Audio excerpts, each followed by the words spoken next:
Trump की सरपरस्ती में असीम मुनीर की एटमी उन्माद। ऑपरेशन सिंदूर में पिटकर भी भारत को धमकाने की जरूरत। हिंदुस्तान ने दिया साफ संदेश, एटमी ब्लैकमेलिंग अब नहीं चलेगी। अमेरिका की जमीन पर खड़ा होकर पाकिस्तान का पाखंडी सेना प्रमुख असीम मुनीर जिस अंदाज में जुबान से बारूद बरसा रहा, वो उसके अहंकार और मूर्खता का खुला सबूत है। यह वही असीम मुनीर है जो डोनाल्ड ट्रंप की सरपरस्ती में हिंदुस्तान को परमाणु युद्ध में झोंकने की धमकी दे रहा। लेकिन हकीकत यह है कि कुछ ही महीने पहले ट्रायल वॉर में हिंदुस्तान के शूरवीरों ने पाकिस्तान को 4 दिन में नेस्तनाबूद कर दिया और ट्रंप, जिन्हें वो अपना रक्षक मानते थे, सिर्फ मूक दर्शक बनकर टुकुर टुकुर ताकते रह गए थे। ऑपरेशन सिंदूर में ब्रह्मोस मिसाइल की प्रचंड प्रहार से पाकिस्तान के अलग अलग हिस्सों में सैन्य ठिकाने, एयरबेस और अहम ठिकाने चकनाचूर हो गए थे। पाकिस्तान की हालत ऐसी थी कि 3 महीने बाद भी कुछ एयरबेस ऑपरेशनल नहीं हो पाए।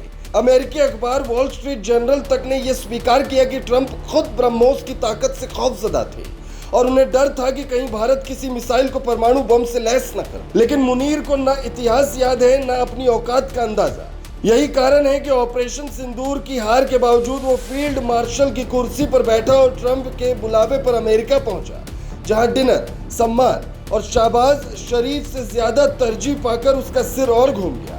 55 दिन के अंदर दूसरी बार बुलावा मिलने के बाद वो अमेरिकी जनरल माइकल कोरेला के विदाई समारोह में शरीक हुआ, बड़े सैन्य अफसरों से मिला और फिर अपनी जिहादी सोच का नया चेहरा दिखाते हुए भारत को खुली धमकी दे डाली। उसने कहा कि अगर भविष्य में भारत के साथ युद्ध में पाकिस्तान के अस्तित्व को खतरा हुआ तो वो पूरे क्षेत्र को परमाणु आग में झोंक देगा और आधी दुनिया को साथ ले डूबेगा। यह बयान न सिर्फ उन्मादी है, बल्कि यह पहली बार है जब अमेरिका की धरती से किसी तीसरे देश को एटमी धमकी दी गई। मुनीर यही नहीं रुका, उसने भारत की सिंधु नदी परियोजना पर भी मिसाइल हमले की धमकी दी, ये कहते हुए कि अगर भारत ने बांध बनाया तो पाकिस्तान 10 मिसाइलें दागकर उसे नष्ट कर देगा। यह वही पाकिस्तान है जिसका जर्रा जर्रा ब्रह्मोस की गड़गड़ाहट से कांप चुका है।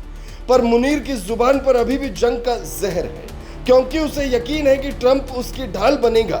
लेकिन इतिहास गवाह है कि 1971 में भी अमेरिका पाकिस्तान को टूटने से नहीं बचा पाया और आज भी हालात बदलने वाले नहीं। हिंदुस्तान के प्रधानमंत्री पहले ही साफ कह चुके हैं कि एटमी ब्लैकमेलिंग अब नहीं चलेगी। पाकिस्तान इस चेतावनी का ट्रेलर देख चुका है और जानता है कि अगली बार कीमत और भी भारी होगी। मुनीर की धमकियां सिर्फ उसकी बौखलाहट है और हार का प्रमाण।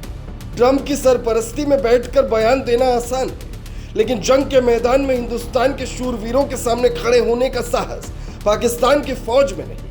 आने वाला वक्त ये साबित करेगा कि जो मुल्क 4 दिन भी युद्ध में नहीं टिक सका, वो आधी दुनिया को साथ लेकर डूबने का सपना सिर्फ अपनी नाकामी ढकने के लिए देख रहा है।